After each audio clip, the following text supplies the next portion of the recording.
Store room में जले हुए नोट।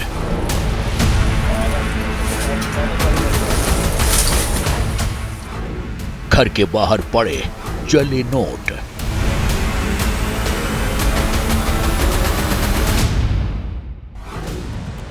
ये कथित कैश कांड में फंसे जस्टिस वर्मा के घर के अंदर और बाहर की तस्वीरें हैं। दिल्ली हाई कोर्ट के चीफ जस्टिस की सुप्रीम कोर्ट को भेजी रिपोर्ट सार्वजनिक हो चुकी है। जले हुए कैश की तस्वीरें और वीडियो सोशल मीडिया से लेकर व्हाट्सएप तक में वायरल हो रही हैं। रिपोर्ट्स के पन्नों को पलटेंगे। जस्टिस वर्मा से सीजीआई के सवालों की लिस्ट भी है। घर के परिसर में मिले इतने कैश को आप कैसे जस्टिफाई करेंगे? जितनी भी रकम मिली है उसका स्रोत क्या है? 15 मार्च की सुबह किस व्यक्ति ने जले हुए नोटों को कमरे से हटाया था? आज जो कदम चीफ जस्टिस ने लिया सर्वोच्च न्यायालय के वो पारदर्शिता और निष्पक्षता दिखाता है, क्योंकि सारा जो एविडेंस है वो पब्लिक के सामने पेश किया गया है। इस केस में आंसर ढूंढना बहुत ही जरूरी है।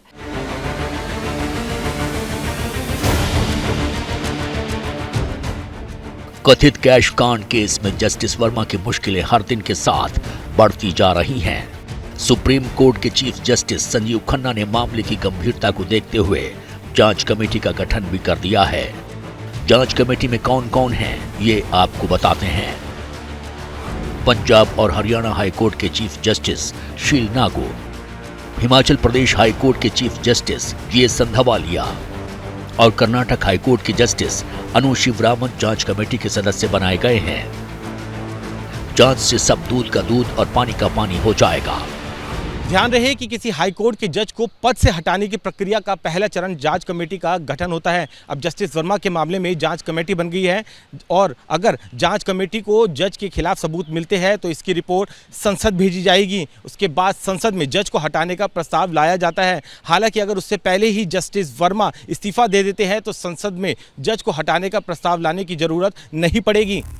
केंद्र सरकार भी इस मामले में जांच रिपोर्ट का इंतजार कर रही है। सुप्रीम कोर्ट कार्रवाई कर रहा है और आपके ध्यान में भी आया 3 जिसमें 2 तो ऑनरेबल हाई कोर्ट के चीफ जस्टिस हैं और एक जज हैं हाई कोर्ट के। उनकी कमेटी की रिपोर्ट आने दो, फिर बताएंगे। सुप्रीम कोर्ट ने जस्टिस वर्मा के स्टोर रूम के वीडियो फुटेज जारी कर दिए हैं, लेकिन इन सब के बीच आपको फायर ब्रिगेड की रिपोर्ट भी देखनी चाहिए।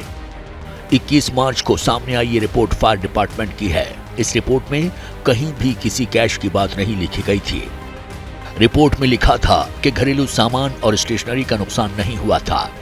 इस रिपोर्ट पर भी सवाल उठना लाजमी है।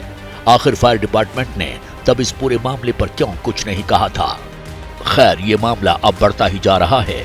दिल्ली हाई कोर्ट के जस्टिस यशवंत वर्मा को इलाहाबाद हाई कोर्ट ट्रांसफर कर दिया है, लेकिन Allahabad high court bar association इसके लिए तैयार नहीं है। Allahabad high court bar association ने कहा है कि इलाहाबाद हाई कोर्ट कोई कूड़ादान नहीं है। जस्टिस यशवंत वर्मा का इलाहाबाद हाई कोर्ट ट्रांसफर न हो, जांच पूरी होने तक न्यायिक कार्य से अलग रखा जाए। आरोपी लोगों को न्याय देने को बिठाया तो गलत संदेश जाएगा। तबादले से न्यायिक प्रणाली की पारदर्शिता, विश्वसनीयता पर असर पड़ेगा। Allahabad high court bar association के अध्यक्ष अनिल तिवारी से एबीपी न्यूज संवाददाता मोहम्मद मोइन ने बात की।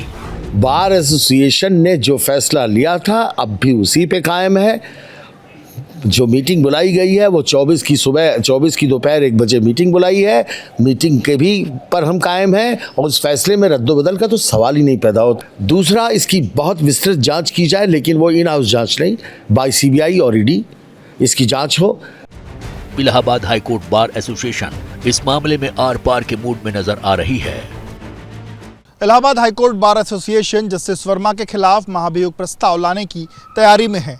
इसके लिए वो सियासी पार्टियों और सांसदों से सिफारिश भी करेगी और इसके लिए कल बैठक भी बुलाई गई है।